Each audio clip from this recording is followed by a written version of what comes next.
स्वागत दोस्तों आपका आज एक नए अध्याय में हिंदी साहित्य के अंतर्गत जिसका नाम है आदिकाल। ठीक है, तो थोड़ा सा हम लिख देते हैं यहाँ पर।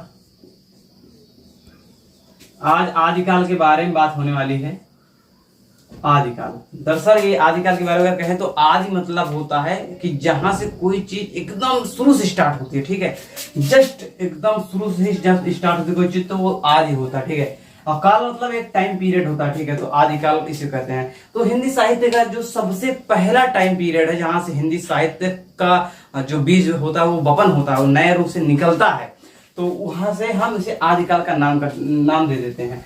आदिकाल के बारे में पढ़ने से पहले थोड़ा सा जरूरी जानकारी ये जान लेना चाहिए कि यार हम जो पढ़ने चल रहे हैं उसकी एरिया कितना है। आखिरकार जो हम पढ़ेंगे वो कहां से कहां तक फैला हुआ है, उसके बारे में उसका नामकरण क्या है, ये सब चीजें बाद में मान लो होते ही रहेंगी। लेकिन थोड़ा सा एक बेसिक चीज जान लेना हमें जरूरी है कि आज हम आदिकाल के अंतर्गत पूरा पढ़ेंगे कैसे। कोई चीज जब आपको ज्यादा मात्रा में करनी हो, कोई बड़ी चीज करनी हो, तो हमेशा याद रखिएगा एक सफलता का मूल मंत्र है, आप उसे छोटी छोटी पार्ट में डिवाइड कर लीजिए, बिल्कुल छोटे छोटे पार्ट में। फिर उस एक एक पार्ट को करके आप बिल्कुल आसानी से उसे विजिट करते जाइए, उसे जीतते जाइए, और आप कुछ समय बाद पाओगे ये पूरी की पूरी होल स्ट्रक्चर आपका पूरा कंठस्थ हो जाएगा। ठीक है, तो हम आदिकाल के बारे में थोड़ा सा जान लेते हैं कि जो हम इसके अंतर्गत पढ़ने वाले हैं, या कह सकते हो कि आदिकाल को कई खंडों में डिवाइड करके हम पढ़ने वाले हैं। हमें क्या, जो एक अच्छी सी बुक होती है, किसी भी एक अच्छी बुक, कोई भी एक अच्छा टीचर ऐसे ही पढ़ाने का प्रयास करता है, तो हमें उसी में से एक अच्छा प्रयास करने का प्रयास करें। ठीक है, तो आदिकाल के अंतर्गत हम कई चीजें पाते हैं जो सबसे अलग अलग हैं, तो सबको अलग अलग करके पढ़ने वाले हैं। ठीक है, तो सबसे पहले हम पाते हैं कि इसमें अपभ्रंश की रचनाएं बहुत ज्यादा मात्रा में मौजूद है। तो यहां हम क्या करते हैं, अपभ्रंश की जो रचनाएं हैं उसके बारे में पढ़ेंगे। ठीक है, अपभ्रंश के बाद हम पाते हैं कि जो सिद्ध साहित्य है उसके बारे में भी पा जाते हैं। तो यहां हम सिद्ध के बारे में पढ़ेंगे, सिद्ध साहित्य। फिर उसके बाद हम इसी में पाते हैं नाथ साहित्य के बारे में, नाथ साहित्य। ठीक है, नाथ साहित्य के बाद हम इसमें देख लेते हैं कि जैन साहित्य पाते हैं।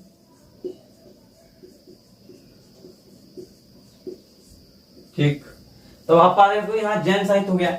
जैन साहित्य के बाद हम यहां पर रासो साहित्य पाते हैं, यानी कि रासो काव्य नाम पड़ता है, रासो काव्य पाते हैं। रासो काव्य लगभग वही आखिरी होता है, लेकिन थोड़ी सी और जो एक्स्ट्रा चीजें आ जाती है उसमें हम आपको रफली दिखा रहे हैं। उसमें थोड़ा सा आ जाता है लौकिक साहित्य,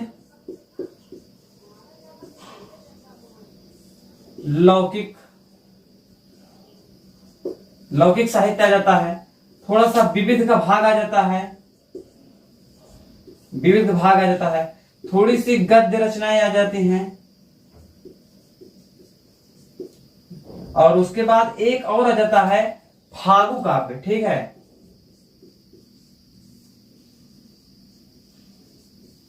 तो पूरा जो हमारा आदिकाल है कुछ इन टॉपिक्स में डिवाइड होने वाला है, जिसके बाद हम एक एक को अलग अलग करके आपकी समझ एकदम बिल्कुल आसानी से, आसान भाषा में एक एक चीज बिना कुछ छोड़े बिल्कुल आराम से पढ़ाने का प्रयास करेंगे।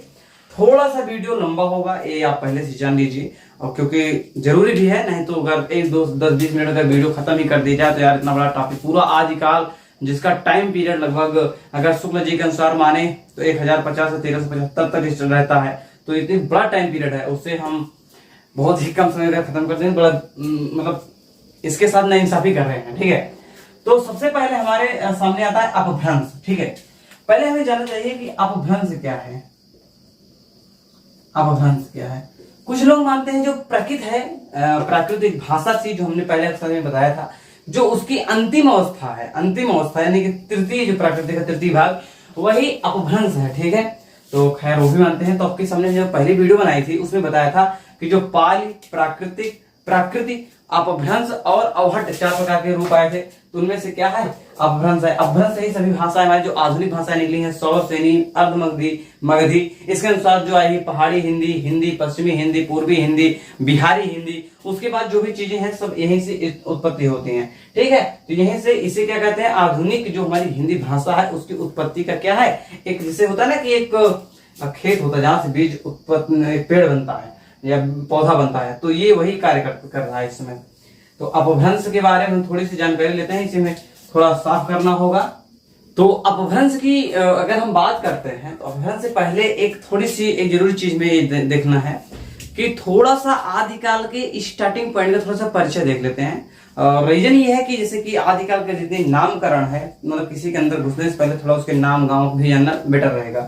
तो जो ये नामकरण है, तो नामकरण के बारे में इतने नाम लोगों ने दिए हैं, ठीक है। ये मैंने इसलिए लिख दिया कि कोई नाम आपके लिए छूटे ना, ठीक है।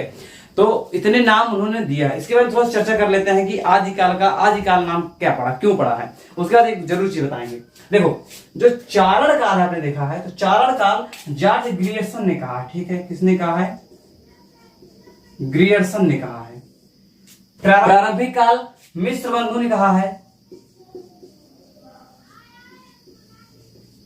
मिस्र बंधु ने कहा है। और एक नाम और आता है गणपत चंद्रगुप्त का।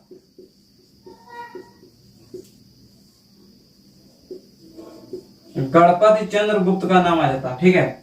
उसके बाद आता है बीज वपन काल। इसको कहा है महावीर प्रसाद द्विवेदी ने। महावीर प्रसाद द्विवेदी ने कहा है। उसके बाद सबसे प्रचलित नाम आप देखते हो जो है वीर गाथा काल। वीर गाथा काल आचार्य शुक्ल ने कहा है।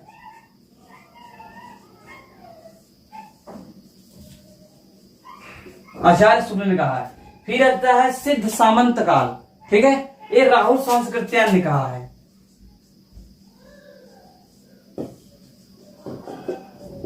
राहुल संस्कृत्यायन ने कहा है।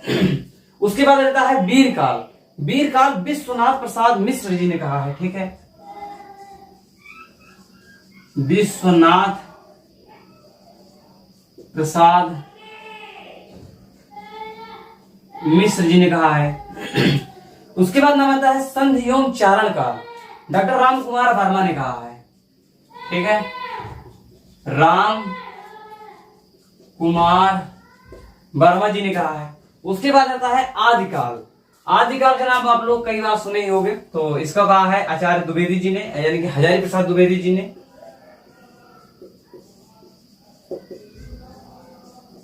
हजारी प्रसाद द्विवेदी ने। उसके बाद एक नाम आता है जयकाल। जय रमाशंकर शुक्ल रसाल।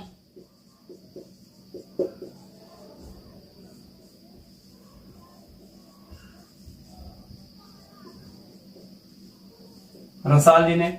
आधार काल कहा है सुमन राजे ने।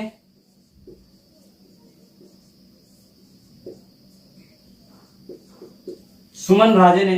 अपभ्रंश काल नामकरण किया है धीरेन्द्र वर्मा जी ने।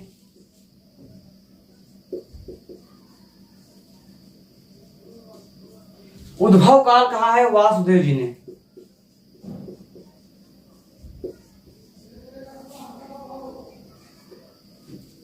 अब एक चीज जरूर चीज समझिएगा।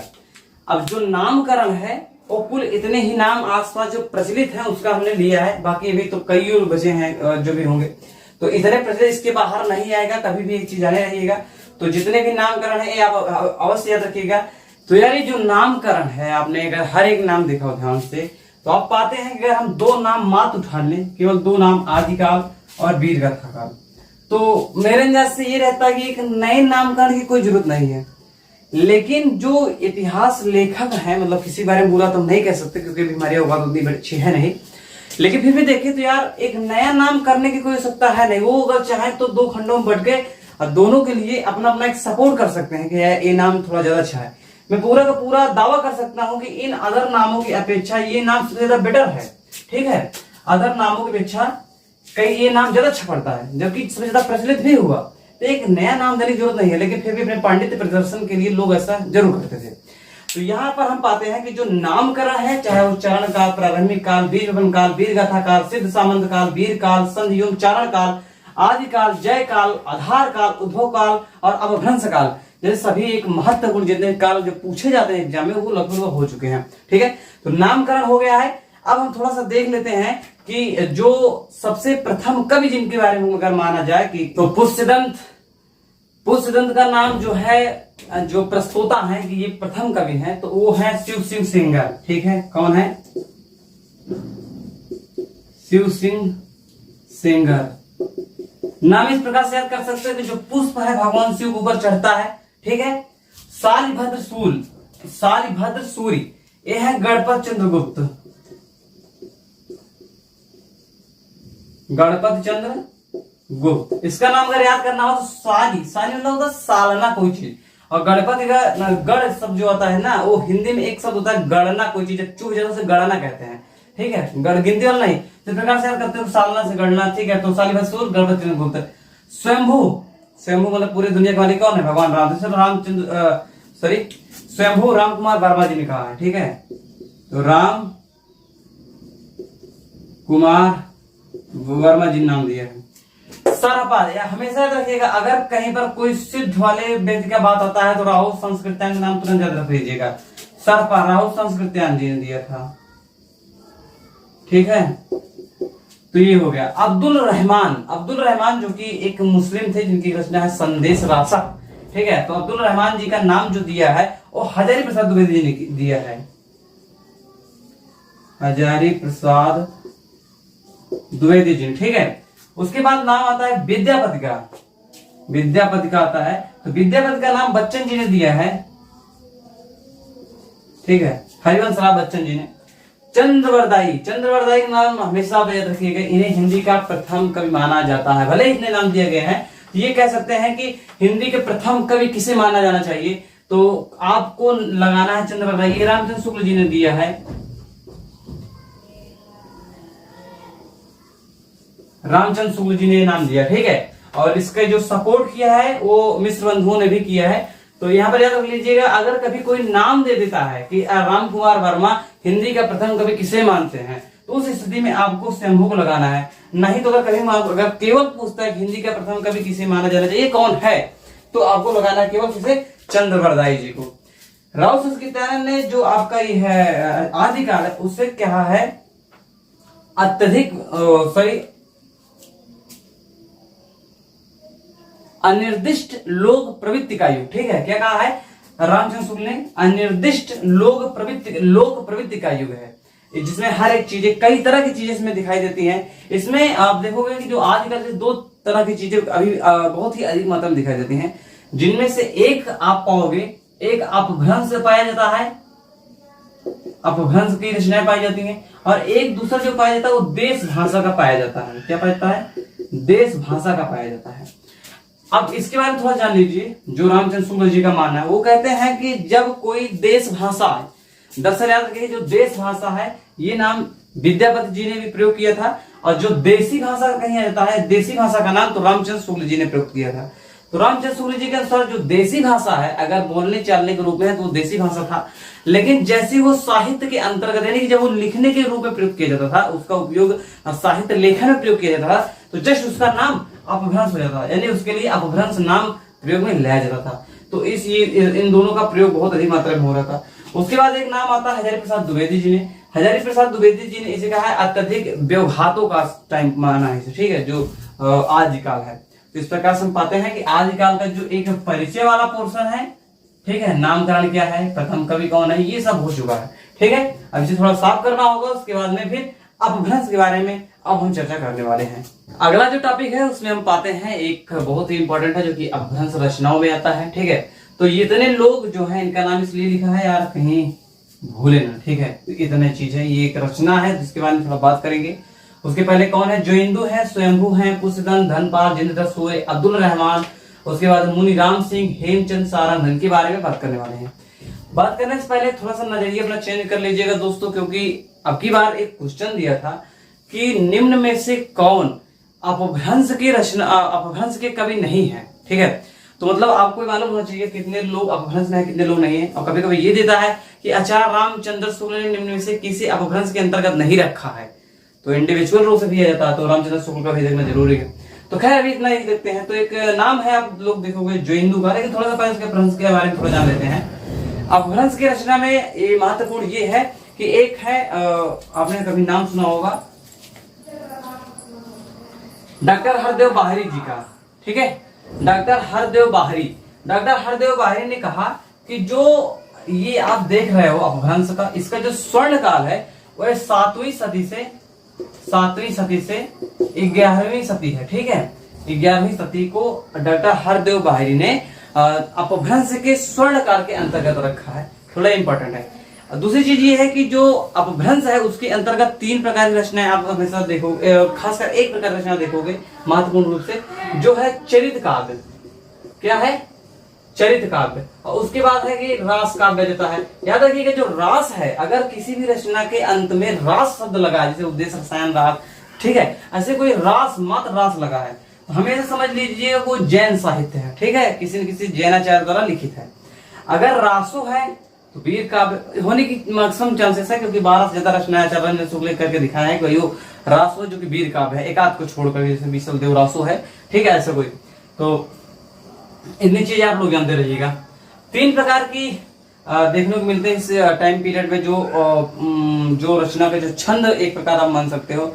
एक बनता है दोहा बंध, दोहा बंध मिलता है देखने को। एक पदड़िया बंध मिलता है, पदड़िया, ये शब्द कहीं पर चेंज भी हो सकते हैं। पदड़िया बंध मिलता है। उसके बाद गे पद मिलते हैं, ठीक है, तो गे पद भी मिलते हैं। तो जो चरित काव्य है उसके लिए पदड़ी बंध का प्रयोग किया जाता था, ये आप हमेशा जानते रहिएगा, ठीक है। तो ये हो गया मोटा मोटा कि अपभ्रंश की रचनाएं कैसे होती थी, क्या होती थी, ठीक है। तो उसके बाद में हम देखते हैं जो इंदु है। सबसे पहले किसके बारे में जानते हैं? जो इंदु के बारे में सबसे महत्वपूर्ण बात यह है कि जो आप हमेशा दोहा पढ़ते हो ना, जो आप दोहा पढ़ते हो, तो दोहा छंद का आरंभकर्ता जो इंदु को माना जाता है। क्या है? दोहा छंद का आरंभकर्ता जो इंदु को माना जाता है, ठीक है। इनकी जो टाइम पीरियड है वो 6वीं सदी माना जाता है, 6वीं सदी माना जाता है। जो इंदु की रचना है, एक है योग सार और एक है परमात्म प्रकाश, ठीक है। क्या है? एक है योग सार, एक है परमात्म प्रकाश, ठीक है। ये आपको पहली बार कहिए क्या कि आप पूरी वीडियो को देखा मत करिए, कुछ मत करिएगा, केवल देखा करिएगा। सेकेंड बार में आप क्या करिएगा कि वीडियो को दोबारा हो सके तो आप स्पीड दे दीजिए करिएगा, लेकिन फिर नोट्स लेकर जो लिखना हो लिखिए। होता क्या है, जो पहली बार आप बढ़िया देते हो ना, एक मूवी की तरह, तो ज्यादा अच्छी तरीके से ब्रेन में एक अच्छा इमेज बनाती है। सेकंड बार में जो छूट रहा रहता है, पढ़ते हो फिर भी जो छूट जाता है यार, वो लिख लेते हो जवाब, तो बिल्कुल क्लियर हो जाता है। और जब तुरंत ही एक ही चीज को 3-3, 4-4 बार पढ़ोगे यार, तो कब याद होगा अगर अब नहीं होगा तो, ठीक है। तो इस प्रकार से हम पाते हैं कि जो इंदु जी हमारे थोड़ा हो चुके हैं। स्वयंभू 783 कहीं कहीं का मिलता है, स्वयंभू जी हो चुके हैं। तो स्वयंभू में रीजन ये है कि स्वयंभू को जो जैन आचार्य है ना, यानी जैन परंपरा है, तो जैन परंपरा का प्रथम कवि माना जाता है। क्या है? जैन परंपरा का प्रथम कवि कौन है? तो है स्वयंभू। उनके टाइम पीरियड क्या है? 8वीं सदी, यानी कि 783 ईस्वी पाई जाती है। इनकी जो एक बहुत ही ज्यादा फेमस रचना है पौंचर्यू, आपने सुना होगा, पौंचर्यू। और एक है रिठरोमचर्यू, और एक है इनका स्वयंभू छंद, ठीक है। तो सबसे ज्यादा इंपॉर्टेंट क्या है? पौंचर्यू है। पौंचर्यू में राम जी का वर्णन है, और तुलसीदास का जो रामचरितमानस है उसके अंदर भी इसका इफेक्ट दिखाई देता है, ठीक है। तो ये बहुत इंपॉर्टेंट है। दूसरी एक बहुत ज्यादा इंपॉर्टेंट चीज ये है कि जो पौंचर्यू पूरा नहीं लिख पाए थे, तो ये लगभग जब पूरा नहीं लिखे थे, एक पुत्र है त्रिभुवन नाम के, तो त्रिभुवन जी ने क्या किया था, तो उन्होंने इनकी जो पुष्पदंत जी की रचना है पौंचर्यू, इसका पूर्ति कर दिया था, ठीक है। अब उसके बाद में आप एक नाम सुनोगे कभी कभी, तो वो एक नाम आता है डॉक्टर भयाणी जी का, डॉक्टर भयाणी। अब पता नहीं इनका नाम किसने रखा, क्यों पड़ा, नाम से ही हमें डर लग रहा है। तो कौन है? डॉक्टर भयाणी। डॉक्टर भयाणी जी ने पुष्पदंत को अपभ्रंश का भवभूति कहा है, सॉरी अपभ्रंश का कालिदास कहा है। क्या कहा है? कालिदास कहा है। और कालिदास के बाद में एक नाम दे देते हैं यही कि व्यास भी कहा है, ठीक है। तो ये क्वेश्चन पूछ सकता है कि पुष्पदंत को किसने कालिदास कहा है, किसने व्यास कहा है, ठीक है। तो ये मोटा मोटा देखोगे तो पुष्पदंत जी हो चुके हैं, ठीक है। सॉरी, ये आपके स्वयंभू जी हो चुके हैं। ये जो मैं जितनी बातें भी पुष्पदंत के बारे में बोला हूँ, माफ कर दीजिएगा, ये चीजें सभी स्वयंभू जी के बारे में लागू होती हैं। स्वयंभू जी के ही पुत्र त्रिभुवन जी ने इसे पूरा किया है। भयाणी जी ने कालिदास और व्यास कहा है। थोड़ा दिमाग में सेटल कहीं और हो गया था, क्योंकि बैकग्राउंड में थोड़ी आवाजें आ रही थी, तो ठीक करना पड़ रहा था। अब अगला नाम लेते हैं पुष्पदंत जी का। आपको ये बताना है पुष्पदंत को किसने हिंदी का प्रथम कवि माना है, ठीक है। मैंने आपको तरीका बताया था, जो पुष्प होता है किसके ऊपर चढ़ता है? भगवान को। तो भगवान कौन है? शिव जी। तो शिव सिंह सेंगर जी ने। ठीक है, इस प्रकार से व्यक्त कर सकते हो। तो पुष्य तंत्र का जो टाइम पीरियड है, कई लोग अलग मानते हैं, फिर कई लोग और मानते हैं। तो लेकिन एक जो मोटा मोटा आइडिया है जो हर जगह विदित हो चुका है, तो है 972 ईस्वी, 972। ठीक है, तो 972 यानी कि 10वीं सदी, तो 10वीं सदी है। तो पुष्य तंत्र का जो टाइम पीरियड है 10वीं सदी माना जाता है। इनकी भी कई रचनाएं हैं, जिनमें से सबसे महत्वपूर्ण रचना पुष्य तंत्र जी का अगर हम देखें, ऋय कुमार चरियु है और जसहर चरियु। ठीक है, क्या है? ऋय कुमार चरियु और क्या है? जसहर चरियु। लगभग बड़ा नहीं रहता, तो जसहर चरियु। तो ये पुष्य तंत्र की रचनाएं हैं। इन्होंने अपने आप को अभिमान, मेरु और क्या का एक अलग अलग नाम दिए हैं। ठीक है, डिस्क्रिप्शन में चेक कर लीजिएगा, और क्योंकि बहुत ज्यादा इंपॉर्टेंट है, पूछा नहीं जाता। लेकिन इन्होंने अपने आपको अभिमान, मेरु और कवि, कुल, रत्नाकर, ऐसे ऐसे नाम इन्होंने दिया अपने आप को। ठीक है, तो ये मोटा मोटा देख लो तो ये भी हो जाता है। लेकिन एक जरूरी चीज ये है कि पुष्य तंत्र को शिव सिंह सेंगर जी ने भाखा की जड़ कहा है। क्या कहा है? भाखा की जड़, भाखा की जड़, भाखा की जड़ कहा है। ठीक है, और एक है डॉक्टर तगारे। तगारे कहीं मिलता है, कहीं तगाड़े मिलता है, तो तगारे थोड़ा समझ लीजिएगा। तो डॉक्टर तगारे, डॉक्टर तगारे जी ने इन्हें मराठी भाषा की जननी माना है, इनकी भाषा को। ठीक है, तो पुष्य तंत्र की भाषा को डॉक्टर तगारे ने मराठी भाषा की जननी माना है। ठीक है, ये क्वेश्चन भी पूछा जा सकता है।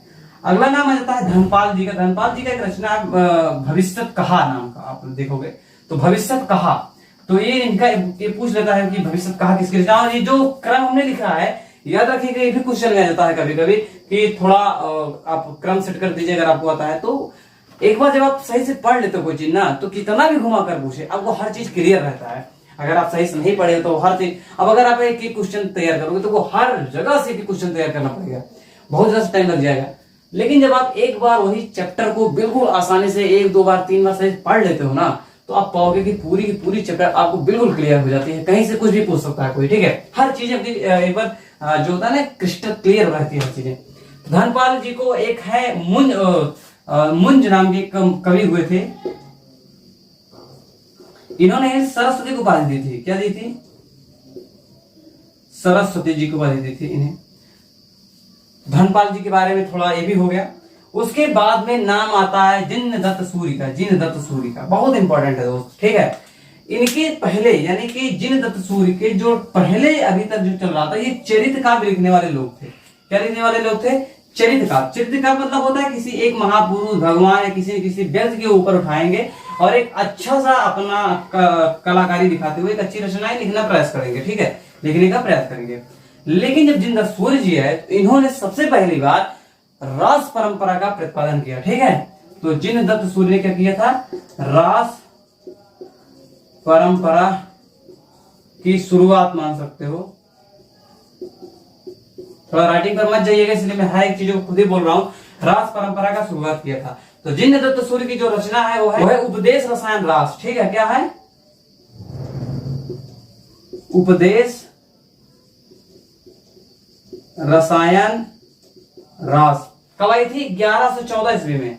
1114 ईस्वी में। ठीक है, तो आप यह देख सकते हो जिनदत्त सूरि की रचना है उपदेश रसायन रास, जो कि 1114 में आया था। और ये रास काव्य परंपरा के प्रतिपादक हैं। ठीक है, उसके बाद नाम आता है अब्दुल रहमान जी का। अब्दुल रहमान का ही एक नाम अद्दहमाड़ भी मिलता है, जो कि आप हमेशा याद रखिएगा, अद्दहमाड़। ठीक है, तो अद्दहमाड़ जी के बारे में थोड़ा सा जान लीजिए। इनकी एक रचना है संदेश रासक। ठीक है, क्या है? संदेश रासक।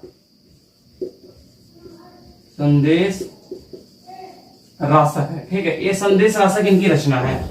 तो संदेश रासक को प्रथम धर्मेतर रास काव्य माना जाता है। ठीक है, प्रथम धर्मेतर रास काव्य माना जाता है।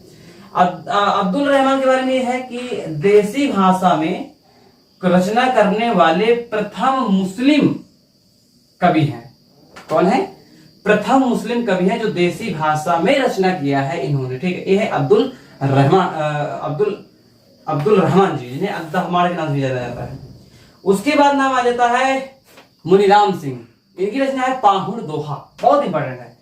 पाहुड़ दोहा, याद रखिएगा, पाहुड़ दोहा कह रहा हूं, दोहा कोश नहीं कह रहा हूं। दोहा कोश सरहपा का है, ठीक है, और मुनिराम सिंह का है पाहुड़ दोहा। यह है पाहुड़ दोहा मुनिराम सिंह का। मुनिराम सिंह के बारे में जान लीजिएगा दोस्तों कि अपभ्रंश के सबसे ज्यादा रहस्यवादी कवि का नाम अगर कभी भी आपके सामने अगर कोई पूछे तो हमेशा बता दीजिएगा कि मुनिराम सिंह जी हैं। कई बार पूछा भी गया है, ऐसा नहीं है कि आप पहली बार याद कर रहे हो, तो ये पूछा कई बार गया था, याद कर लीजिएगा। तो इतना इंपॉर्टेंट है। आप भैया नाम आता है सबसे ज्यादा इंपॉर्टेंट वाले व्यक्ति का, जो है अपभ्रंश के पाणिनि कहे जाते हैं। पाणिनि के नाम आप जान लीजिए कि बहुत अच्छे व्याकरणाचार्य थे संस्कृत के। तो अपभ्रंश के जो है वो हेमचंद्र जी हैं। हेमचंद्र की रचना है, जो हेमचंद्र शब्दानुशासन भी इनकी रचना है, कुमार पाल चरित इनकी रचना है, योग शास्त्र है, छंदानुशासन है, ऐसे ही एक दो रचनाएं और लिखा, ठीक है। अपभ्रंश का जो टाइम पीरियड उसमें है, लेकिन इनकी जो एक मुख्य भाषा थी वो है प्राकृत, ठीक है। ये क्या है? प्राकृत। तो ये प्राकृत के भी पाणिनि माने जाते हैं, ठीक है। प्राकृत के पाणिनि कौन कहे जाते हैं? हेमचंद। इनकी रचना में जान ही लिया, हेमचंद शब्दानुशासन है, और भी जो जितने रचना मैंने बताया है। अब नाम आ जाता है सारंगधर का। कौन है? सारंगधर। सारंगधर के बारे में बताने से पहले मैं थोड़ा सा चर्चा कर देना चाहूंगा प्रकृत पेंगलम का। इसके जो क्या बोलते हैं संग्रहकर्ता थे, इसके जो टीकाकार है वो बंशीधर शुक्ल है। बंशीधर शुक्ल को नहीं कहेंगे, बंशीधर नाम हमें याद है, पूरा क्लियर है। तो इसके कौन है? टीकाकार हैं, ठीक है। और इसके जो संग्रह कर, इसके जो कह सकते हो संपादन करता है, इसके संपादन करता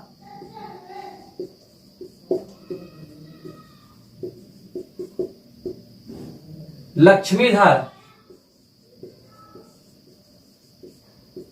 इसके जो संपादन करता है वो लक्ष्मीधर जी हैं, ठीक है। तो प्रकृत पेंगलम में एक 8 छंद पाए गए हैं, एक अलग प्रकार के छंद पाए गए हैं। तो जो छंद है उसे जब रामचंद्र शुक्ल जी ने पढ़ा तो उन्होंने उसके अनुसार पर हम्मीर रासो नाम की एक रचना की परिकल्पना की, ठीक है, और जिसके रचनाकार सारंगधर को माना, ठीक है।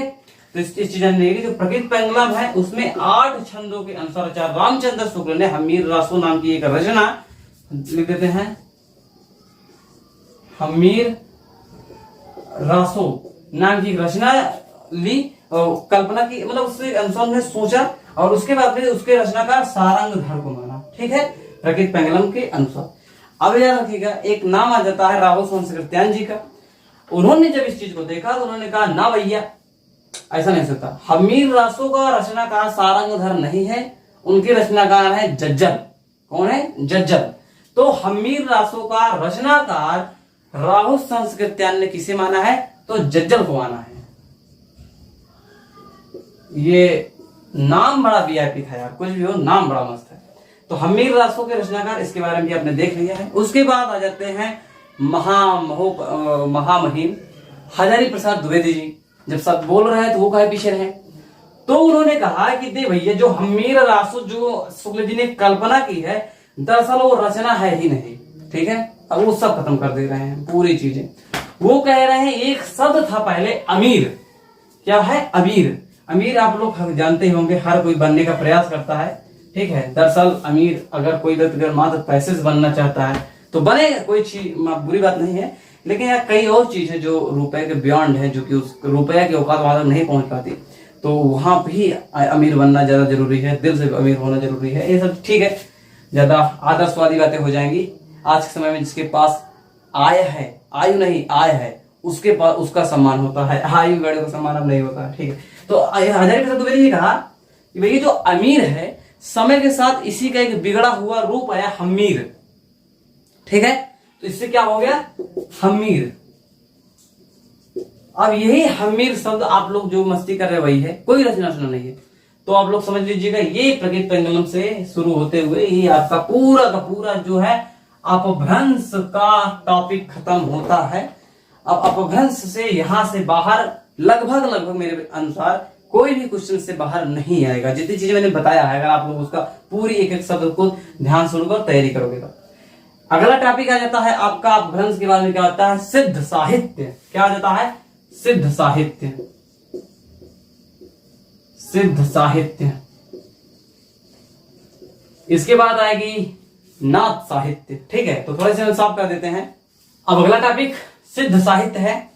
तो सिद्ध साहित्य में जाने से पहले थोड़ा सा जान लीजिए कि सिद्ध और साहित्य दोनों में क्या रिलेशन है। तो सिद्ध साहित्य मतलब होता है कि सिद्धों की साहित्य। ठीक है, अब सिद्ध क्या है ये भी जानना जरूरी है। तो आपने एक नाम सुना होगा, बौद्ध धर्म। ठीक है, क्या, बौद्ध धर्म। ठीक है, तो बौद्ध धर्म जब अपने एक लंबे टाइम पीरियड बाद हल्का हल्का टूटने लगा, इसमें विकृतियां आने लगी, तो इसका एक भाग आया वज्रयान। क्या था, वज्रयान।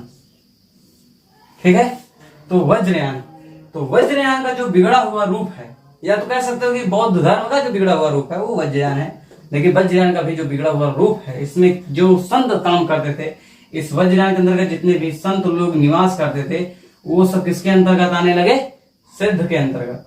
सिद्धों की संख्या कितनी हो गई, 84। 84 में 3 लोग जो हैं, 3 लोग या लोगिन नाम दे सकते हो, ये क्या है, योगिनी है। योगिनी, इनमें से अगर हम बताएं तो एक है मणिभद्रपा। क्या है, मणिभद्रपा। एक है कनखलापा। क्या है, कनखलापा। उसके बाद में मणिभद्रपा, कनखलापा, और एक नाम और है लक्ष्मीकरा। क्या है, लक्ष्मीकरा।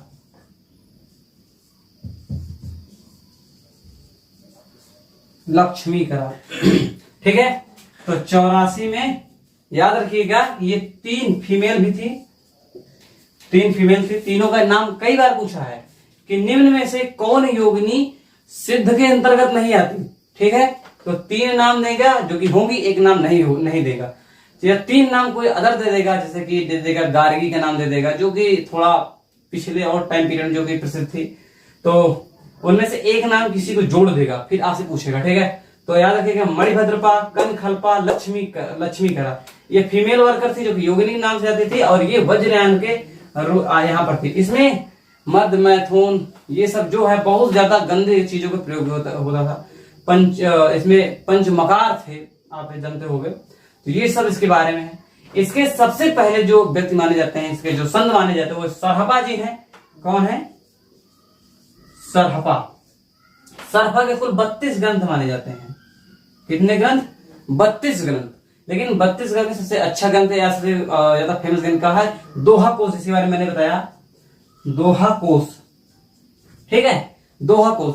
इसका संपादन पूछ लेता कि दोहा कोश का संपादन किसने किया था। तो किसने किया था, प्रबोध चंद्र बागची ने। ठीक है, प्रबोध चंद्र बागची ने। मेरे अंदाज से ये थोड़ा चेंजिंग हो सकता है कहीं पर, ठीक है, देख लीजिएगा। तो प्रबोधन बागची ने। ठीक है, तो आप यहां पर देख पा रहे हो कि सरहपा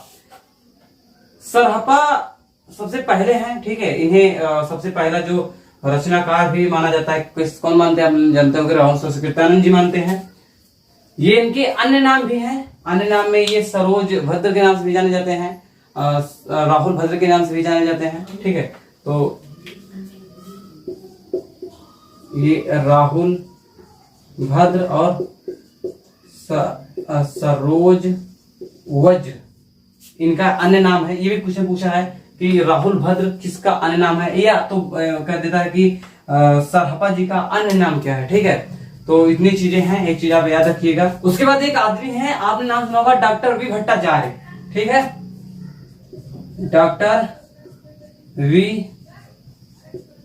भट्टाचार्य। ठीक है, डॉक्टर वी भट्टाचार्य।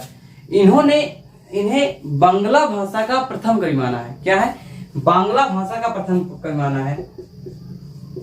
बांग्ला भाषा का प्रथम कवि इन्हें माना गया है। ठीक है, यही मानते हैं। अब ये हो गए आपके सरहपा जी, बहुत इंपॉर्टेंट है।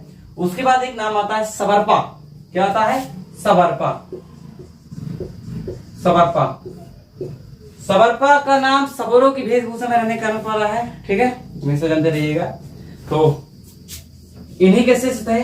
अगर पूछा जाए कि सबरपा के गुरु का नाम क्या है, सरपा, या सरपा के शिष्य का नाम क्या है, तो उनमें से एक कौन है? ये आपके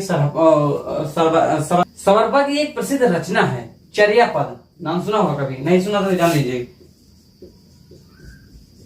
चर्यापद, चर्यापद कुछ खास चीज नहीं है। ये एक ऐसी प्रकार की गीत होती है, गीत नुमा, जो कि जब के यहाँ कोई अनुष्ठान पड़ता है ना, उस टाइम पीरियड में ये किया कहा जाता है, चर्यापद गीत रूप से गाया जाता है। ठीक है, तो इसके बाद एक बहुत ही इंपॉर्टेंट नाम ले लेता हूं, उनका नाम थोड़ा हाईलाइट रोक लेता हूं, लुइपा जी का नाम। क्या है? लुइपा। जो लुइपा जी हैं, ये सबरपा के शिष्य थे। ठीक है, लुइपा जी सबरपा के शिष्य थे। अगर कभी आपसे ये क्वेश्चन ये पूछ ले कि भाई जो ये लोग हैं, कि सिद्ध लोग हैं, सिद्धों में सबसे ऊंचा स्थान किसका था? ठीक है, सिद्धों में सबसे ऊंचा स्थान किसका था? तो उस स्थान में आप पाओगे कि लुइपा जी का नाम अवश्य लीजिएगा। ऊंचा स्थान मतलब होता है कि ज्यादा सम्मानजनक कौन थे। ठीक है, 2-3 नाम और हैं, जैसे कि डोम्भिपा एक नाम आ जाता है आपको देखने के लिए। डोम्भिपा, यही पूछता है कि डोम्भिपा किसके शिष्य थे? तो डोम्भिपा विरूपा के शिष्य थे। नाम देख लीजिएगा, डोम्भिपा किसके शिष्य थे? विरूपा के,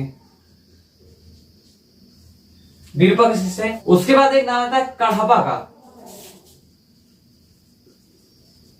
ठीक है, कण्हपा का नाम आता है। कण्हपा किसके शिष्य थे? ये क्वेश्चन पूछ लेता है, तो कण्हपा जलंधरपा के शिष्य थे। कौन है?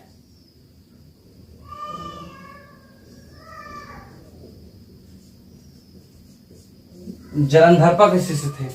अब आपने एक चीज अगर ध्यान दिया हो, नोटिस किया हो, तो आप एक चीज हमेशा ध्यान दोगे कि जो सबरपा है, सरहपा है, उसके बाद सबरपा है, उसके बाद लुइपा है, उसके बाद डोम्भिपा है, और कण्हपा है, जलंधरपा है, और विरूपा है। ठीक है, तो आपने एक चीज ध्यान दिया कि इनके नाम के आगे जो पा शब्द है, नाम के अंत में पा लगाने के तरीके हैं, तो ये एक कॉमन चीज है। आप पाओगे कि जितने भी सिद्ध हैं, उनके सबके नाम के अंत में पा शब्द जोड़ने का एक परंपरा था। ठीक है, ये पूछ सकता है कि किस टाइम पीरियड के व्यक्ति या संतों के नाम करके पा जोड़ने की एक प्रक्रिया, उस समय के ट्रेंड था, आप मान सकते हो। तो ये भी क्वेश्चन पूछ सकता है। ठीक है, तो अब हम देखते हैं कि जो हमारा सिद्ध साहित्य है मोटा मोटा ये खत्म हो चुका है। ठीक है, जो आप बस क्वेश्चन पूछेगा जितने भी तरीके से घुमा फिरा के, ये सभी इसके अंदर आ जाएंगे। अगला आता है नाथ।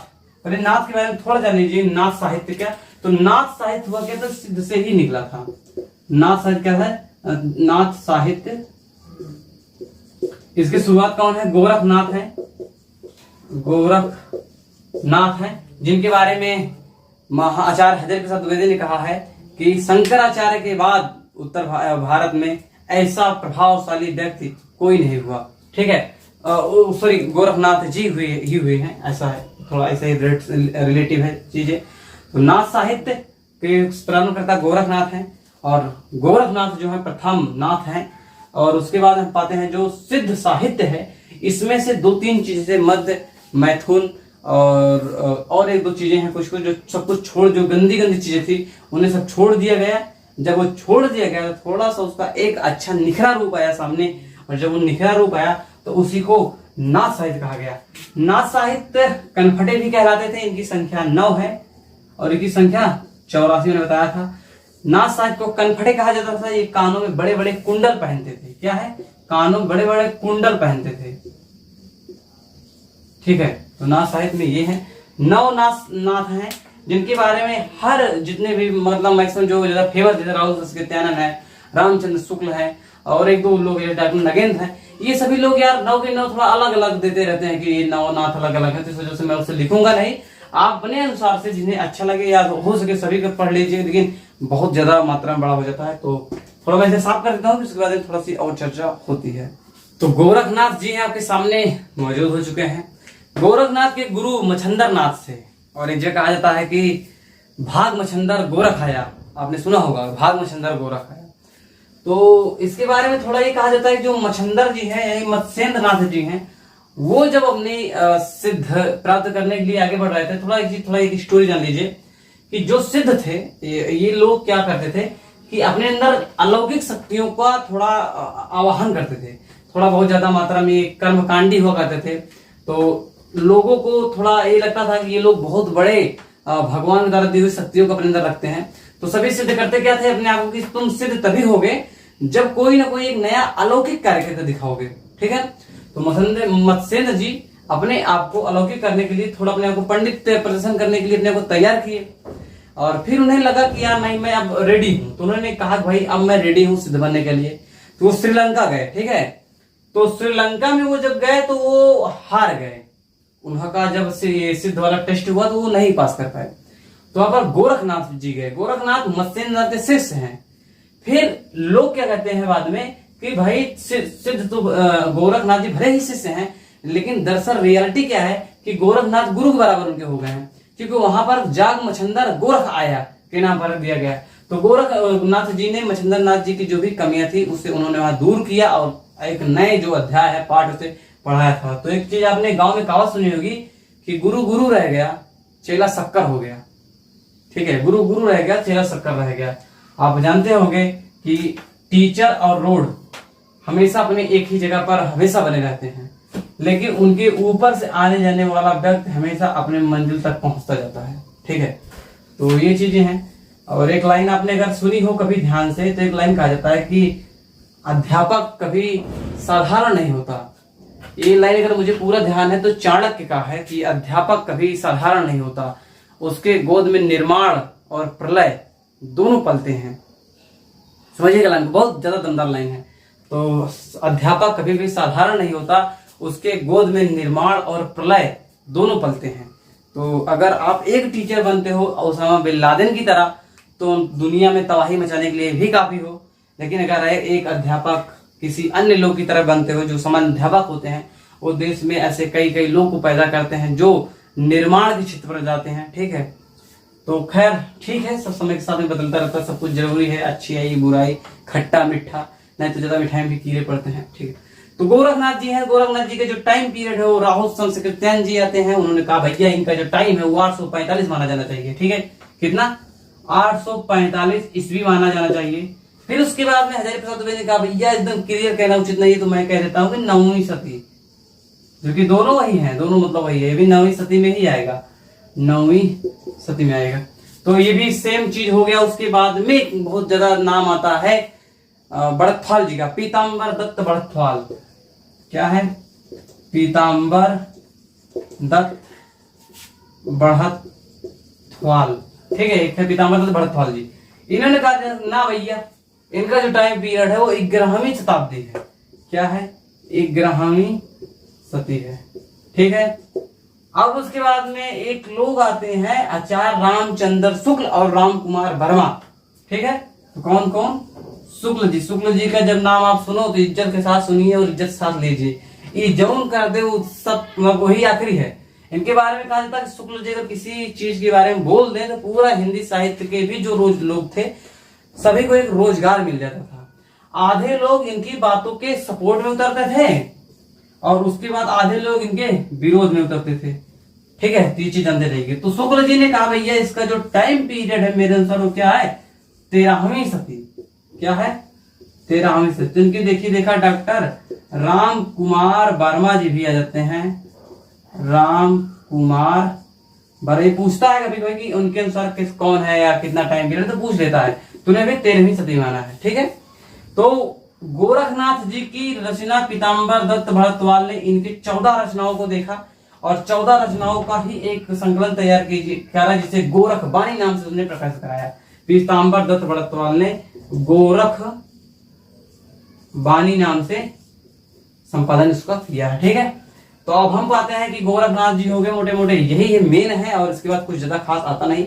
एक दो लोग हैं उसके बारे में थोड़ा नाम कर देख लीजिए, जैसे मच्छंदर नाथ है, मच्छंदर नाथ है। इनका जो सामान्य नाम था वो क्या है? उसके बाद में इकबाल, उसके बाद जलंधर है, जलंधर जी हैं, उनका नाम क्या है? नागार्जुन का नाम क्या है? उसके बाद में आ जाते हैं मच्छंदर, जलंधर, नागार्जुन, उसके बाद चौरंगी नाथ एक है, चौरंगी लाल, चौरंगी नाथ, चौरंगी लाल जो है देख लेते हैं भी हम इसको।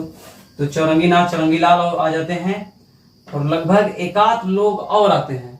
तो इनके बारे में पूछता है कि इनका जो अन्य नाम है किस नाम से अन्य जाने जाते हैं। ठीक है, इनका नाम क्या है? मच्छंदर नाथ का मीन नाथ है, ये मछली की पर्यायवाची है, ध्यान दीजिएगा मीन।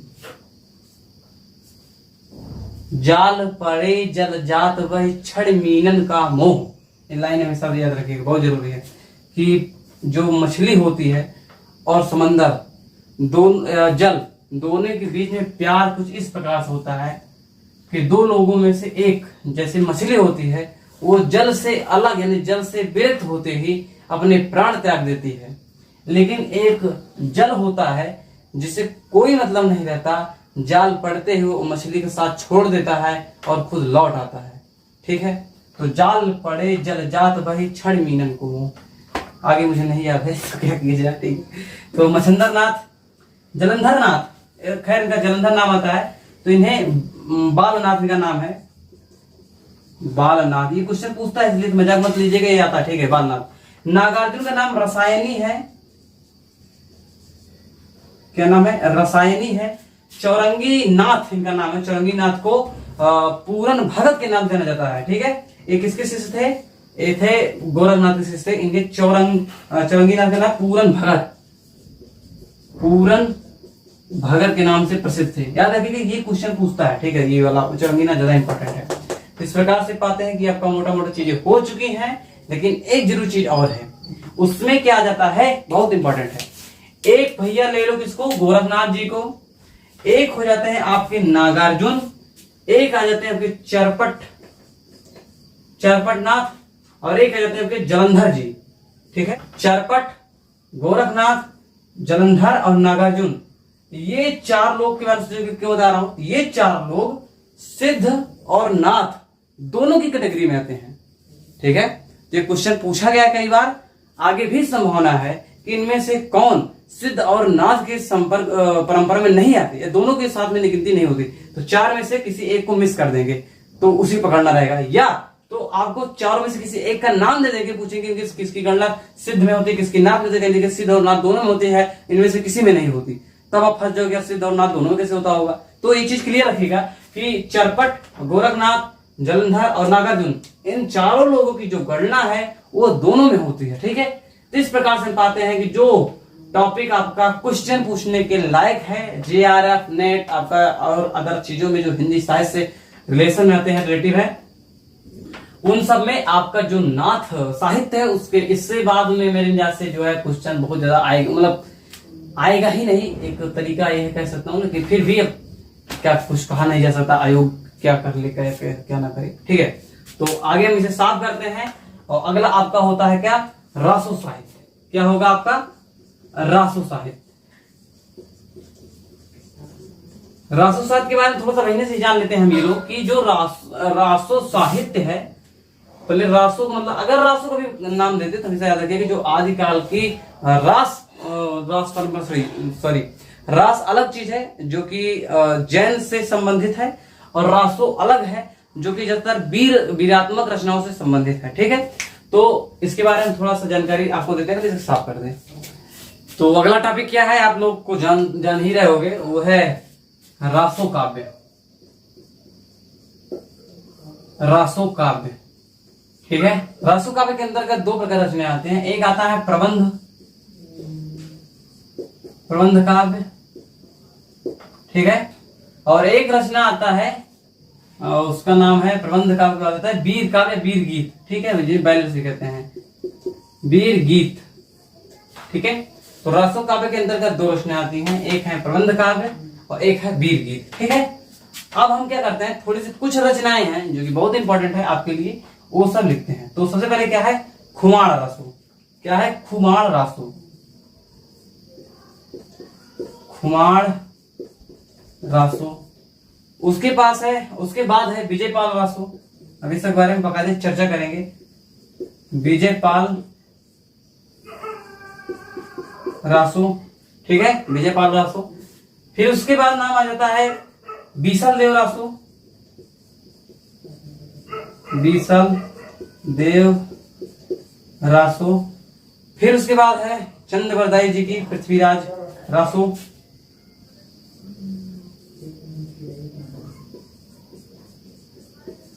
पृथ्वीराज रासो।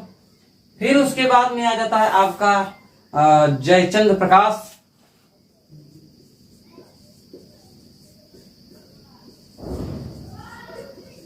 ठीक है। फिर उसके बाद आ जाता है जय मयंक जस चंद्रिका। ठीक है, दिख रहा होगा, जय मयंक जस चंद्रिका। फिर उसके बाद में आ जाता है जय मयंक जस चंद्रिका के बाद परमाल रासो,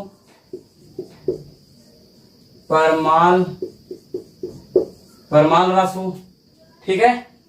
उसके बाद आता है रणमल छंद, रणमल छंद। ठीक है। तो इसी प्रकार से ये जो रचनाएं हैं बहुत महत्वपूर्ण है। फिर कीर्तिलता और कीर्ति पताका भी आ जाता है, कीर्ति लता और कीर्ति पताका। ये इतनी रचनाएं हैं, ध्यान से देखिएगा। ये सभी रचनाएं बिल्कुल कम से लिखा हूं। ठीक है। एक चीज पूछता है कि अब कम से सेट करिए सबको, तो खुमार रासो, दलपत विजय। ठीक है, दलपत विजय है, 9वीं सदी में आया था। एक टाइम पीरियड अवश्य याद रखिएगा, भले ये नाम भूल जाइए। ठीक है, दलपत विजय। उसके बाद है विजयपाल रासो, नरपति नाल। क्या है? नरपति नाल, और ये था 11वीं सदी में। ठीक है। उसके बाद में आता बीसल देव रासो, बीसल देव रासो है नाल सिंह। ठीक है। और बीसल देव रासो आया था 12वीं सदी में, 12वीं सदी में। फिर पृथ्वीराज रासो, पृथ्वीराज रासो चंद्रवरदाई, आप नाम तो जानते ही होंगे, चंद्रवरदाई। ये आया था, ये भी 12वीं सदी में आया था। जयचंद्र प्रकाश भट्ट केदार।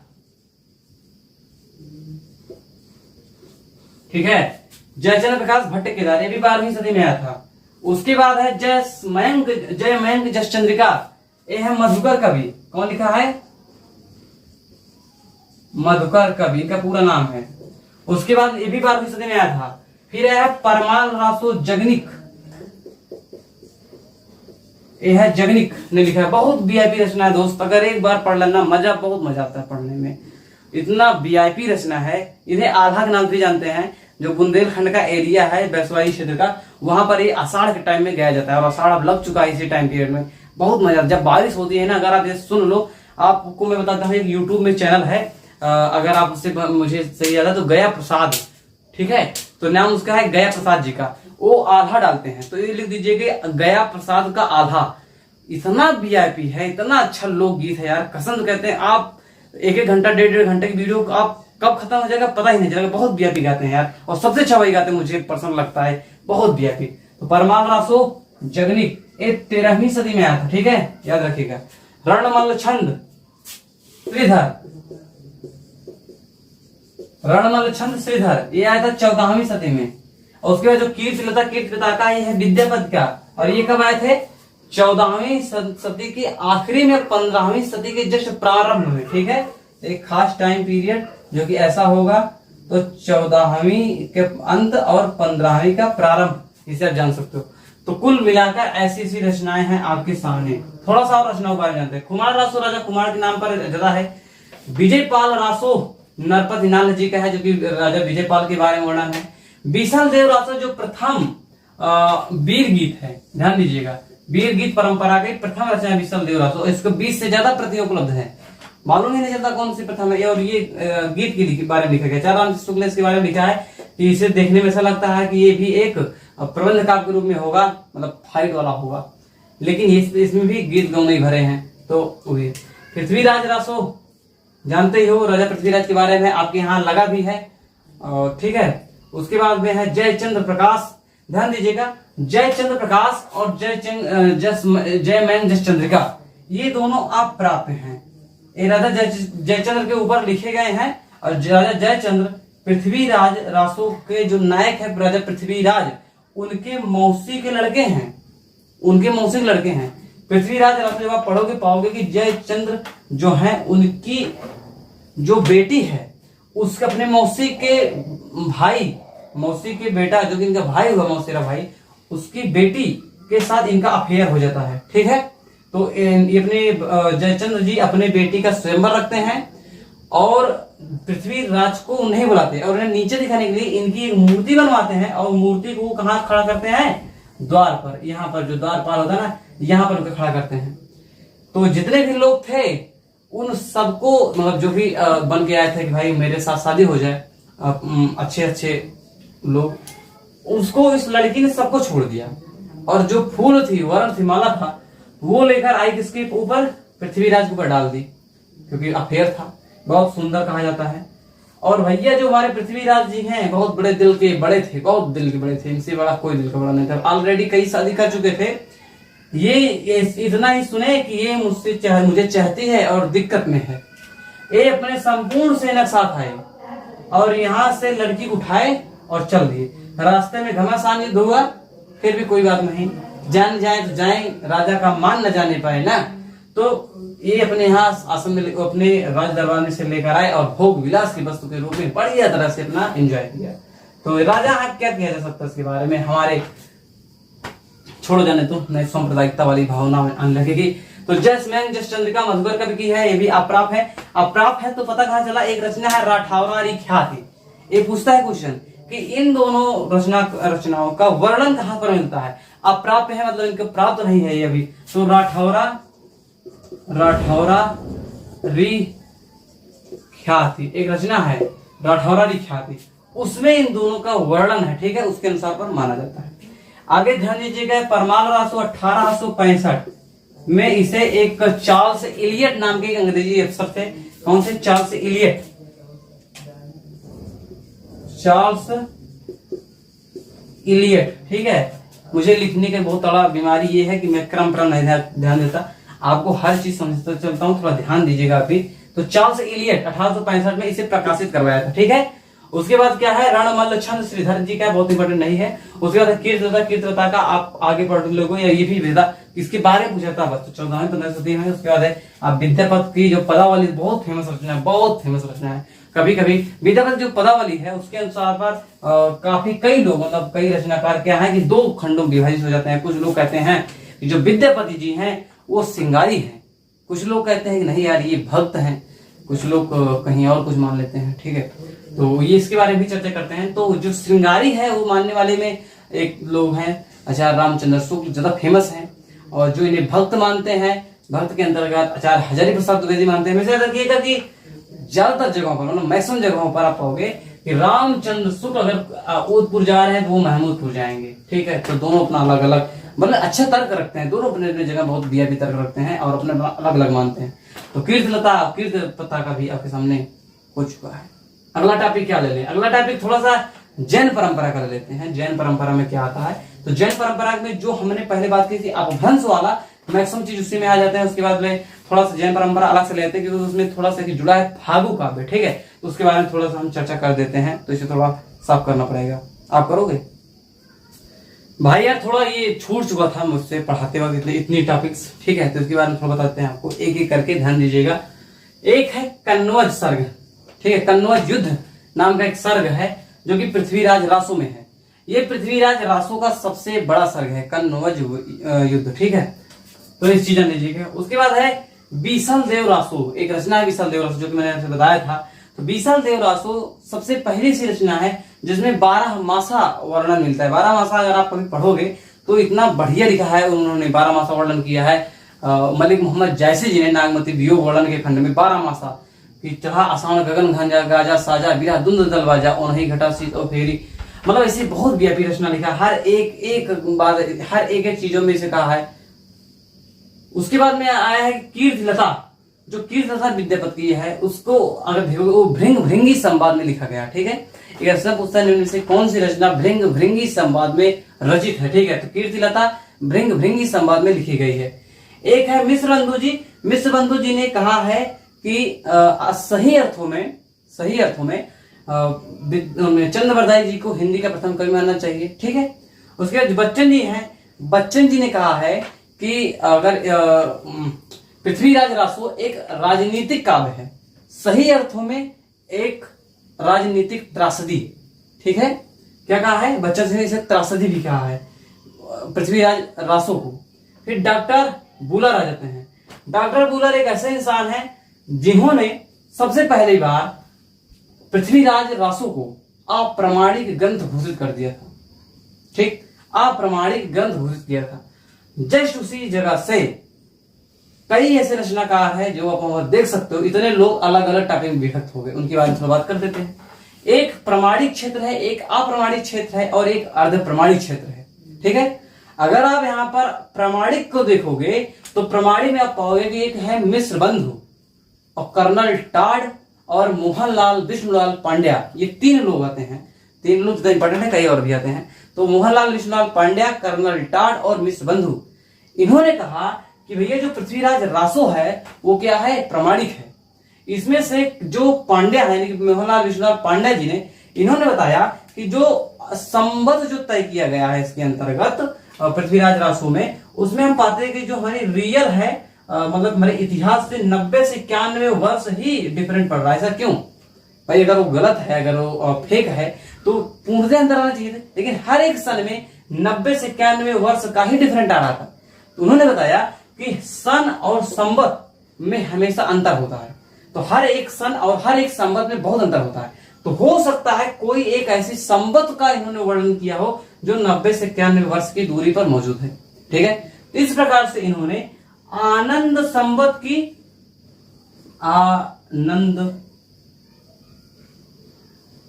आनंद संवत की परिकल्पना की इसके बारे में। ठीक है, इसके बारे में। उसके बाद आ जाता है अर्ध प्रमाणिक मानने वाला क्षेत्र। उसमें सबसे ज्यादा प्रमाणिक, सबसे ज्यादा नाम दिया जाता है अच्छा सा, वो है हजारी प्रसाद द्विवेदी। उन्होंने कहा था कि जो पूर्व और उत्तर 2 क्षेत्रों में डिवाइड कर दिया पूरे पृथ्वीराज रासो को, और जिन्होंने से कहा भैया एक अप्रामाणिक है और एक पूरा प्रमाणिक है, एक ऐतिहासिक है, एक गैर ऐतिहासिक है, यानी एक काल्पनिक है, एक ऐतिहासिक है। इस प्रकार से उन्होंने डिवाइड कर दिया अर्ध प्रमाणिक में। अर्ध प्रमाणिक में और भी लोग आ जाते हैं, जैसे कि सुनील कुमार चटर्जी और डॉक्टर दशरथ ओझा जी। ठीक है, 2 नाम भी याद रखिएगा, पूछता है क्वेश्चन कि अर्ध प्रमाणिक के अंतर्गत कौन कौन से आते हैं। तो सुनील कुमार चटर्जी, डॉक्टर दशरथ ओझा और हजारी प्रसाद द्विवेदी जी आ जाते हैं। तीसरा आ जाता है एक क्षेत्र अप्रमाणिक का। अप्रमाणिक हमने पहले ही बता दिया, डॉक्टर बुलर जिन्होंने ही शुरुआत की इस चीजों की। उसके बाद में आचार्य शुक्ल जी ने भी इसे बिल्कुल खारिज कर दिया, कहा कि ये पूरा का पूरा एक जाली ग्रंथ है। वास्तव में यह एक जाली ग्रंथ है, यही शब्द यूज किए हैं, वास्तव में यह एक जाली ग्रंथ है। ठीक है। तो अब हम पाते हैं कि एक मोटा तरीका से कि आदिकाल हमारा अब पूरा खत्म हुआ। अब हम अगला देख सकते हो जो है आपका जैन मत एवं साहित्य। ठीक है, इसमें के बारे में थोड़ा सा हम जान लेते हैं। इसके बारे में केवल आप जो भी चीजें पढ़े हो वो हमने अपभ्रंश के अंतर्गत सब चीज डिस्क्राइब कर दी थी। थोड़ा सा जो ही बचा हुई आप जान लीजिए। एक है प्राचीनतम काव्य क्या है, मतलब जैन साहित्य का सबसे प्राचीनतम काव्य कौन सा है, तो है ऋपुधरण रास। क्वेश्चन पूछता है कि जैन साहित्य का सबसे प्राचीनतम काव्य कौन सा है, तो ऋपुधरण रास। ठीक है, ऋपुधरण रास। ठीक है। अपभ्रंश में प्रथम उपदेश रसायन रास। ठीक है। हिंदी में प्रथम भारतेश्वर बाहुबली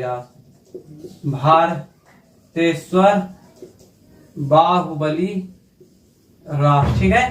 प्रथम धर्मेतर रास, संदेश रासक या तो संदेश रासक। ठीक है। हिंदी का ऐतिहासिक रसक है पंच पांडव रास। क्या है? पंच पांडव रास। ये सब इतनी रचनाएं क्या है जो कि क्वेश्चन बहुत इंपॉर्टेंट पूछता है। ठीक है। अब कुछ इंपॉर्टेंट कवि हैं जिनके बारे में थोड़ा जाना इंपॉर्टेंट है। एक है शालिभद्र सूरी की ही रचना है ये जो भारतेश्वर बाहुबली रास है। ठीक है। उसके बाद की रचना है आबू रास। ठीक है, आबू रास यहां लिख देता हूं। आबू रास इनके शिष्य हैं शिवी। क्या है? शिवी, उनका नाम ही है, उनकी नाम है शिवी। उन्होंने ही इसका क्या है संग्रह किया था। ठीक है, अब आ जाते हैं देवसेन। देवसेन की रचना श्रावकाचार है, बहुत फेमस रचना है, हमेशा याद रखिएगा। श्रावकाचार क्या है? श्रावकाचार्य। श्रावकाचार्य हिंदी में रची गई प्रथम रचना मानी जाती है। ठीक है, देवसेन कृत श्रावकाचार्य को हिंदी में रचा गया प्रथम रचना मानी जाती है डॉक्टर नगेंद्र के मत अनुसार। ठीक है, मतलब सभी मानते हैं लेकिन डॉक्टर नगेंद्र ने बताया था। ठीक है, उसके बाद नाम आता है आशुक कवि का। आशुक कवि की दो रचनाएं हैं जो हमेशा पूछी जाती हैं। ठीक है, एक है चंदन बाला रास। क्या है? चंदन बाला रास। एक इसकी रचना है आशुक कवि की है। एक रचना और है जीव दया रास। क्या है? जीव दया रास। एक इसकी है आशुक कवि की है। अब एक रचना आ जाता है विजय सेन सूरी नाम के व्यक्ति हैं। विजय सेन सूरी की रचना क्या है? रेवंत गिरी रास। क्या है? रेवंत गिरी रास। थोड़ा मार्का मेरा कमजोर हो रहा है बेचारा, इसका ब्लड कम हो रहा है, इसे सेट करना पड़ेगा, थोड़ा मैनेज कर लीजिए आप भी। तो विजय सेन सूरी रेवंत गिरी रास। इसी को देखी देखा एक रचनाकार है पल्हड़। ठीक है, पल्हड़ नाम के व्यक्ति हैं, उन्होंने एक रचना लिखी थी जिसका नाम है, एक चीज थोड़ा सा गलती ये हो गया है कि जो सालिब सूर की रचना आबू रास लिखा है, आबू रास नहीं है, रचना है बुद्धिरास। क्या है? बुद्धिरास। रचने का नाम है बुद्धिरास, जो कि शिव ने किया था। ठीक है, तो विजय सेन सूरी की जो रेवंत गिरी रास है, इसी के देखी देखा मतलब नकल करते हुए एक रचनाकार है पल्हड़ जी। पल्हड़ जी, इनकी रचना क्या है? आबू रास। अब इनकी रचना है आबू रास। ठीक है, आबू रास। अब आते हैं विनय चंद्र सूरी। ठीक है, इनकी रचना है नेमिनाथ चौपाई। क्या है? नेमिनाथ चौपाई। क्वेश्चन पूछा है एक बार कि नेमिनाथ चौपाई किसकी रचना है, और इसके लिए एक इंपॉर्टेंट ये है कि चौपाई छंद में सबसे पहली बार 12 मासा वर्णन का श्रेय नेमिनाथ चौपाई को जाता है। ठीक है, मतलब कि चौपाई छंद में सर्वप्रथम बार 12 मासा का वर्णन कहां मिलता है? तो नेमिनाथ चौपाई मिलता है। इस प्रकार से हम पाते हैं कि जैन मत एवं साहित्य का एक ऐसा खंड जिससे हमारे आपके आने वाले परीक्षाओं में मदद हो सकती है, वो सभी खत्म हो चुके हैं। इसका एक छोटा सा मतलब बेटा मान लो, वो है फागु काव्य आता है। फागु काव्य में आप जान लीजिए कि सबसे प्राचीन फागु काव्य माना जाता है जिन चंद सूरी फागु। इसके रचनाकार जिन चंद सूरी हैं। ठीक है, सबसे सुंदर अगर कोई एक रचना माना जाए तो फागु ग्रंथ, सबसे सुंदर फागु ग्रंथ किसे माना जाता है? तो स्थूल भद्र की रचना स्थूल भद्र फागु को माना जाता है। ठीक है, और धर्मेतर फागु ग्रंथ कौन सा है? तो बसंत विलास फागु धर्मेतर है। ठीक है, तो ये तीन चीज बहुत इंपॉर्टेंट है, ये भी आप लिख लीजिए। यहां से हम पाते हैं कि हमारा जैन भी बिल्कुल खत्म हो चुका है। ठीक है, यहां से खत्म हो गया। अब केवल 2 रचनाएं और मिलते हैं। एक हल्का सा मान सकते हो लौकिक, सभी एक बार बताते हैं लौकिक। अब क्या बचता है? लौकिक के बाद में अगर कुछ चीज बचता है तो हम पाते हैं कि वो है गद्य साहित्य। क्या है? गद्य साहित्य। और गद्य साहित्य के बाद कुछ बचता है तो है विविध।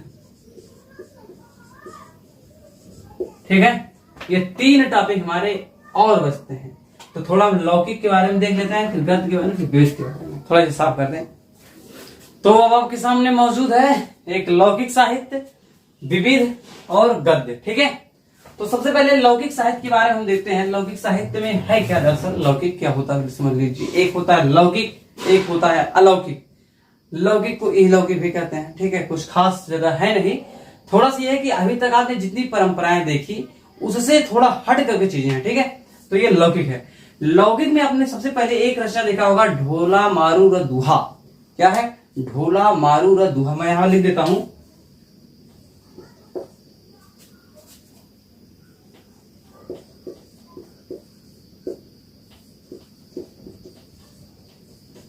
ठीक है, ये है ढोला मारू र दुहा। ये आता है 11वीं सदी में। ठीक है, इसके बारे में थोड़ा सा बताते हैं। कुछ खास इसमें भी नहीं है। एक इसमें एक बहुत ही अच्छा वो है, मतलब एक नायक होता है, एक नायिका होती है, जिसके बारे में इसके बारे में प्रेम का वर्णन किया गया है। ठीक है, तो ढोला मारा दूल्हा जो है रचना, इसके जो कवि हैं वो है कल्लोल। क्या है?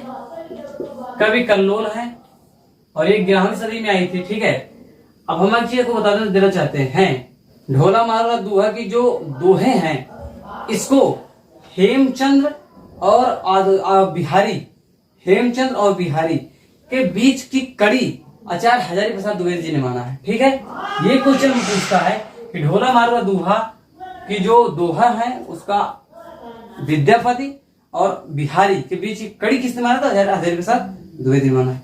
इसका जो नायक है वो ढोला है और जो नायिका है वो मारवाड़ी है। क्या है? मारवाड़ी, ये उसकी नायिका का नाम है, मारवाड़ी और ढोला। इन दोनों के बीच का थोड़ा केमिस्ट्री है, उसके बारे में वर्णन है। तो एक हो गया ढोला मारवा दूल्हा। उसके बाद में लौकिक ग्रंथ साहित्य में इसमें अमीर खुसरो की भी रचनाएं आती हैं। ठीक है, क्या आती हैं? अमीर खुसरो की भी रचनाएं आती हैं।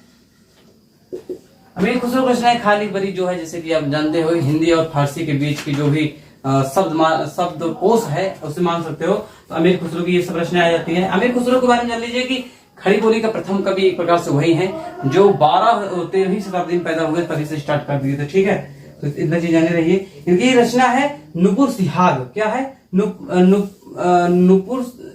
नुपुर सिहपर, ऐसा कुछ रचना है, मुझे क्लियर नहीं है, लगभग नुह सिपर है वो रचना, नुह सिपर। ठीक है, तो नुह सिपर जो रचना है वो भारतीय बोलियों का संग्रह प्रकार से मान सकते हो, विस्तृत वर्णन इसके अंदर किया गया है।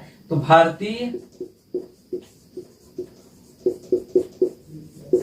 भारतीय बोलियों का संग्रह से मान सकते हो, कई चीजें हैं उसके, सभी बोलियों के बारे में एक बढ़िया वर्णन इसके अंदर देखने को मिलता है। ठीक है, तो ये अमीर खुसरो जी हो गए।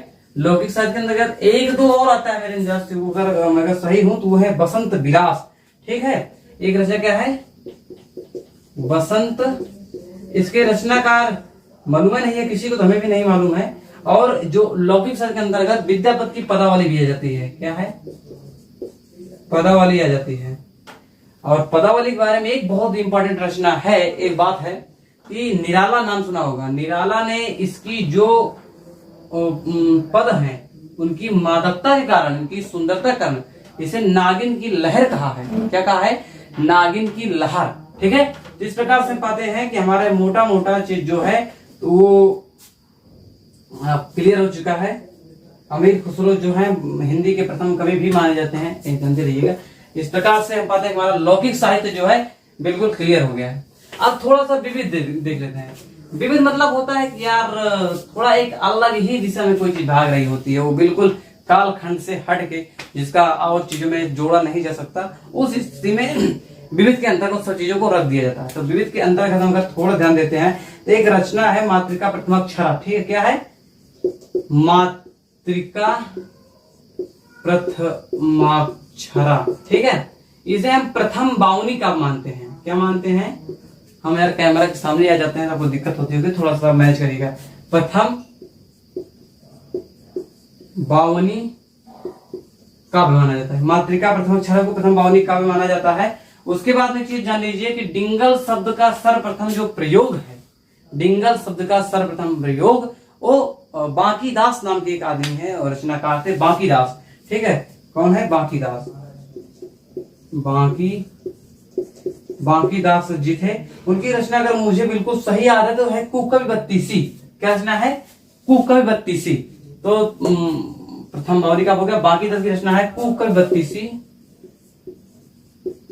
कुकवि बत्तीसी। ठीक है, कुकवि बत्तीसी है बांकीदास रचना। इसमें इन्होंने डिंगल शब्द का सर्वप्रथम प्रयोग किया है। क्या है? डिंगल शब्द का सर्वप्रथम प्रयोग इसमें ही इन्होंने किया। ठीक है, उसके बाद में आ जाता है एक रचना है, अगर आपने कभी सुना होगा, जगत सुंदरी प्रयोग माला। ठीक है, रचना का नाम क्या है? जगत सुंदरी प्रयोग माला। ध्यान दीजिएगा, जगत सुंदरी प्रयोग माला। इसे क्या कहते हैं? ये वैदिक ग्रंथ है। वैदिक मतलब है कि वैद्य से रिलेटेड ग्रंथ है, वेद नहीं, वैद्य मतलब डॉक्टर वाली चीज है, वैदिक ग्रंथ है। तो ये क्या है? वैदिक ग्रंथ। ये पूछा है क्वेश्चन जगत सुंदरी प्रयोगमाला के बारे में। ठीक है, तो इस प्रकार से मेरे सामने मोटा मोटा चीज आ गया है। एक जरूर चीज ये है यार, आदिकाल के अंतर्गत आता है कि एक है कवि भुआल जी, ठीक है, उनका नाम क्या है, भुआल। तो उन्होंने क्या है कि दोहा और चौपाई में क्या किया है, दोहा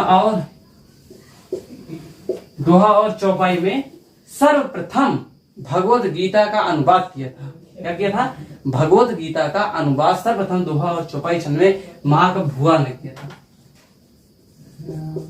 ठीक है, अब इस प्रकार से हम पाते हैं भैया मेरा विविध और लौकिक दोनों खत्म हो चुके हैं। सबसे आखिरी चीज आ जाती है गद्य साहित्य। ठीक है, गद्य के अंतर्गत लिखने से मैं सोच रहा हूँ एक बार इसे साफ कर दूं, फिर देखो कि बढ़िया मजा आएगा। सबसे आखिरी टॉपिक जो है वो है गद्य साहित्य, जो कि आदिकाल के अंतर्गत जितने गद्य लिखे गए हैं उनके अंतर्गत जो भी चीजें हैं ये 4 रचना मात्र है। ठीक है, जिनमें से एक है राउरबेल, बहुत इंपॉर्टेंट है, ये चंपू काव्य है। क्या है, चंपू काव्य है।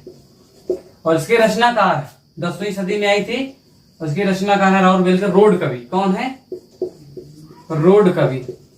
ठीक है, एक है कुवलई माला कथा, उद्यतन सूर्य के है, 9वीं सदी में आई थी और उद्यतन सूर्य के है। कौन है, उद्यतन सूर्य। उसके बाद आता है एक है उक्ति व्यक्ति प्रकरण, यह है दामोदर शर्मा की रचना है। किसकी है, दामोदर शर्मा की रचना है और ये 12वीं सदी में आई थी। ठीक है, इसका रीजन ये है फेमस होने का कि भाई इसमें हिंदी भाषा में सर्वप्रथम नक्सिक वर्णन की परंपरा का प्रारंभ होता है। नक्सिक वर्णन मतलब होता है कि किसी एक नायिका जो कि सुंदर होती है उसके नख यानी कि पैरों के नाखून से लेकर शिख यानी कि शिखा तक जो चोटी होती है वहां तक के वर्णन की जो परंपरा है वो दामोदर शर्मा की रचना उक्त प्रकरण से मानी जाती है, जो कि 12वीं सदी में लिखी गई थी हिंदी में। उसके बाद आता है वर्ण रत्नाकर, जो कि है ज्योतिरीश्वर ठाकुर की, ज्योतिरीश्वर ठाकुर की रचना। ठीक है, ज्योतिरीश्वर ठाकुर की रचना, इसका इंपॉर्टेंस ये है कि इसकी जो सुनीत कुमार चटर्जी जी हैं, सुनीत कुमार चटर्जी ने इसका संपादन किया था। ठीक है, 14वीं सदी में आई थी। ये भी पूछता है किस मिलान के लिए दे देता है। ठीक है, तो चलिए तो क्रम से सेट करने के लिए आपको दे देगा। 14वीं सदी में दी थी और सुनीत कुमार चटर्जी ने इसके लिए जो भी चीजें हैं वो सब किया था। जरूर चीज ये है कि ये जो रचना है ये हिंदी भाषा रचित एक शब्दकोश सा प्रतीत होता है। ठीक है, शब्दकोश सा प्रतीत होता है। तो एट लास्ट जरूरी बात ये है आपके लिए कि आदिकाल आपका पूरा का पूरा खत्म होता हुआ, मतलब अगर आप कोई एक अच्छा सा बुक लोगे देखोगे उसमें चाहे वो दृष्टि का ले लोगे, चाहे वो अरिहंत का ले लोगे, चाहे कोई अच्छा से ले लोगे, उसमें जितने भी जरूरी डाटा है जो कि परीक्षा के दृष्टिकोण से इंपॉर्टेंट है, जो कम इंपॉर्टेंट है, इस प्रकार से 1 स्टार से लेकर 5 स्टार तक आदिकाल के इस एक वीडियो में हमने पूरा का पूरा ले लिया है। मेरा समय इसलिए कम लगा क्योंकि मैंने कहानी नहीं ज्यादा बताई है, ज्यादा डाटा आपको देने का प्रयास किया क्योंकि आपके लिए कहानी, क्योंकि यूपीएससी देने जा नहीं रहे हो। अगर मैं यूपीएससी तैयारी कराऊंगा तो मेरा दावा है कि मैं बिना पेन छुए पूरी के पूरे घंटे तक बोल सकता हूँ इस टॉपिक के बारे में। लेकिन फिर भी तो अभी आपके लिए इंपॉर्टेंट, क्योंकि मैं भी जिस चीज के क्षेत्र में दौड़ रहा हूँ, प्रयास कर रहा हूँ, मेरी भी चीजें तैयार होती नहीं इस बहाने। ठीक है, तो गद्य में चीजें आपके लिए सामने है। आपका गद्य साहित्य भी खत्म हो गया, लौकिक भी खत्म हो गया। हमने शुरू में बताया था आपके सामने कि सबसे पहले आपको परिचय बताऊंगा, परिचय के बाद आपका भ्रंश होगा, भ्रंश बाद आपका रासो होगा, सिद्ध होगा, नाथ होगा, जैन होगा, फिर उसके बाद में लौकिक होगा, गद्य होगा, विविध होगा। अंत में हम देखते हैं कि आज हमारा क्लियर हो गया। अगला टॉपिक भक्ति काल का होगा। भक्ति काल के 4 क्षेत्र हैं जो कि बहुत इंपॉर्टेंट हैं। 4 में से प्रयास करूंगा कि 2 को पूरा का पूरा क्लियर कर दूं एक वीडियो में। अगले वीडियो में पूरे भक्ति काल को मैं नस्ते नाबूद कर दिया जाएगा मिलकर के हम आप लोग। ठीक है, मतलब ये नहीं है कि हम ही मेहनत कर चले और आप लोग एंजॉय करो, मतलब एंजॉय करो केवल पढ़ो। तो जितनी भी चीजें हैं आप अपनी प्रतिक्रिया देना मत भूलिएगा, थोड़ा इंपॉर्टेंट चीज जो भी हो बताइएगा। अगर अच्छा लगा तो लाइक करिए, सब्सक्राइब करिए, शेयर करना मत भूलिएगा। लेकिन मुझे मालूम है ऐसा आप कुछ नहीं करने वाले हो, लेकिन फिर भी हवा का काम है चलना, दिए का काम है जलना। वो अपना काम करती है, मैं अपना काम करता हूँ। मिलते हैं नए वीडियो पर, तब तक के लिए जय हिंद, वंदे मातरम।